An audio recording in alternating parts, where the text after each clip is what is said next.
जय माता दी। ओम नमो भगवते वासुदेवाय नमः। आज हम भगवान वासुदेव की विशेष कृपा हेतु उनका अति प्रिय ग्रंथ श्रीमद् भगवत गीता का हम पाठ कर रहे हैं, जिसमें आज हम छठे अध्याय का श्रवण करने जा रहे हैं। तो चलो श्रवण करें भगवान श्री कृष्ण और अर्जुन की वार्ता को। छठे अध्याय में भगवान श्री कृष्ण जी ने अर्जुन से क्या कहा है। श्री भगवान जी बोले कि हे अर्जुन, जिसको कर्म फल में आसक्ति नहीं है और फिर भी कर्मों को करता है, वह सन्यासी और योगी है। और जिसने हवन आदि लौकिक कर्म छोड़ दिए हैं, वह कदापि योगी नहीं है।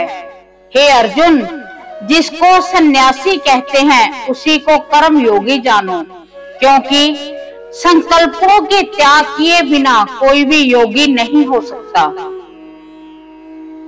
जो ऋषि मुनि योग प्राप्ति की इच्छा रखते हैं, उनके लिए उसका साधन कर्म ही है। उनके पूर्ण योगी होने पर उनका ज्ञान पूर्ण होने का साधन उनके चित्त का समाधान है। जब जब मनुष्य विषयों और कर्मों की आसक्ति से छूट गया हो और संपूर्ण वासनाओं को उसने त्याग दिया हो, उसी समय वह योगारूढ़ कहा जाता है। आप ही अपना उद्धार करें, आत्मा को अवनत होने से रोकें, क्योंकि मनुष्य आप ही अपना मित्र और शत्रु है। जिसने विवेक से अपना मन स्वाधीन कर लिया है, वह स्वयं ही अपना हितकारी है, और जिसने विवेक का परित्याग कर दिया है, वह स्वयं ही अपना शत्रु है। मन को जीतने वाले शांत स्वभाव मनुष्य को शीत उष्ण सुख दुख मान और अपमान इनके होने पर भी बुद्धि अत्यंत स्थिर रहती है। जिसने ज्ञान विज्ञान से अपने अंतकरण को तृप्त कर लिया है, जो निर्विकार हो गया है, वही सच्चा योगी कहलाता है। सहृदय मित्र शत्रु उदासीन द्वेषी मध्यस्थ द्वेष करने योग्य बंधु वर्ग साधु और पापी, इन सब में जो समान दृष्टि रखता है वही श्रेष्ठ है। योगी पुरुष को मन और आत्मा को अपने वश में करके वासनाओं तथा समस्त प्रपंचों को त्याग कर किसी एकांत स्थान में बैठकर निरंतर चित्त को समाधि में लगाना चाहिए। आत्म शुद्धि के लिए योग करना उत्तम है। शरीर मस्तक और गर्दन को सम करके अचल होकर स्थिर होवें और अपनी नासिका के अग्रभाग को देखता हुआ सब दिशाओं से अपनी दृष्टि हटाए रहे। भय रहित होकर शांत चित्त से ब्रह्मचर्य व्रत का पालन करे। मन को रोककर मुझ में ही लीन होकर मन को योग में लगावे। इस प्रकार मन को वश में रखने वाले योगी को निरंतर योगाभ्यास करते रहने से मुझ में रहने वाले को निर्वाण पद की प्राप्ति होती है। हे अर्जुन, जो अधिक भोजन करता है या अनेक दिन उपवास करता है, जो बहुत देर सोता या जागता रहता है, उसको योग प्राप्त नहीं होता। जो उपयुक्त आहार और विहार करता है, कर्मों का योग्य रीति से पालन करता है, जो यथा समय सोता है और जागता है, योग ऐसे पुरुष का दुख मिटा देता है। तब संयम को प्राप्त हुआ चित्त अपनी आत्मा में ही स्थिर हो जाता है और मन कामनाओं से निवृत्त हो जाता है। तभी योगी मोक्ष पद पा जाता है। जिस प्रकार वायु रहित स्थान में रखा हुआ दीपक चलायमान नहीं होता, उसी प्रकार योगी अपने चित्त को निश्चल कर रखकर उसका संयम करता है और अंतकरण की समाधि लगाता है।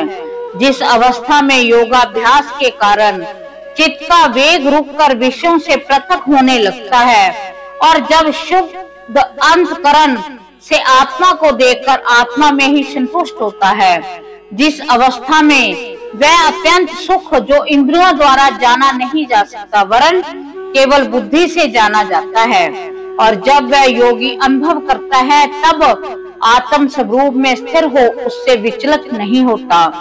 इस अवस्था को पाकर फिर और कोई लाभ उसको अच्छा नहीं लगता। जहाँ स्थिर होने पर और कोई बड़ा भारी दुख उसको वहां से चलायमान नहीं कर सकता। इस अवस्था को दुख संयोग वियोग कारक नामक योग जानना हो तो योग निर्विकल्प चित्त से निश्चय करके जानना चाहिए। संकल्प से उत्पन्न होने वाला समस्त कामनाओं को त्याग कर और मन ही मन में सकल इंद्रियों को चारों ओर से रोककर धैर्य के साथ बुद्धि को अपने अधीन कर धीरे धीरे विषयों से दूर हटा लें और भली भांति मन को आत्मा में स्थिर रख करके किसी वस्तु की इच्छा न करें और चंचल मन जिधर जिधर जाए उधर से इसको हटाकर आत्मा के वश में करना चाहिए। इस प्रकार शांत चित्त तथा रजोगुण से रहित निष्पाप तथा ब्रह्म स्वरूप योगी को उत्तम सुख प्राप्त होता है।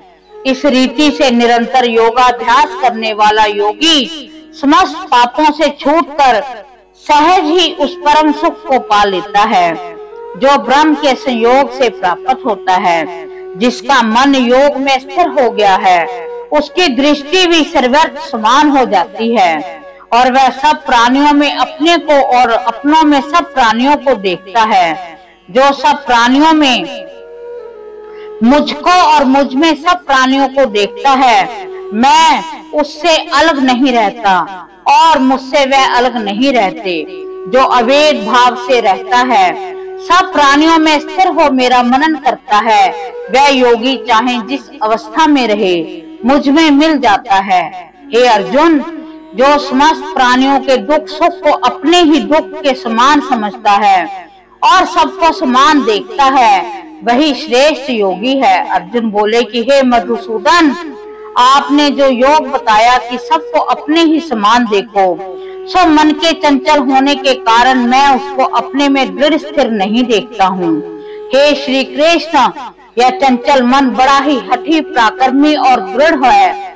इसका अपने अधीन रखना तो वायु को बांध रखने के ही समान प्रतीत होता है।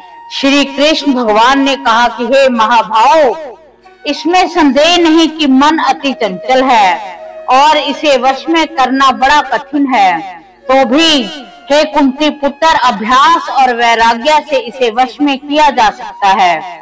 जिसका मन वश में नहीं उसको योग अति दुर्लभ है। अर्जुन ने कहा कि हे श्री कृष्ण, जिसमें श्रद्धा तो है पर योग प्राप्त करने में सफल नहीं हुआ है और जिसका चित्त योग से विचलित हो गया है, वह योग सिद्धि न पाने से किस गति को प्राप्त होता है। श्री कृष्ण बोले कि हे अर्जुन, उसका यहाँ नाश नहीं होगा और परलोक में भी नहीं होगा, क्योंकि उत्तम कर्म करने वाले किसी मनुष्य की दुर्गति नहीं होती।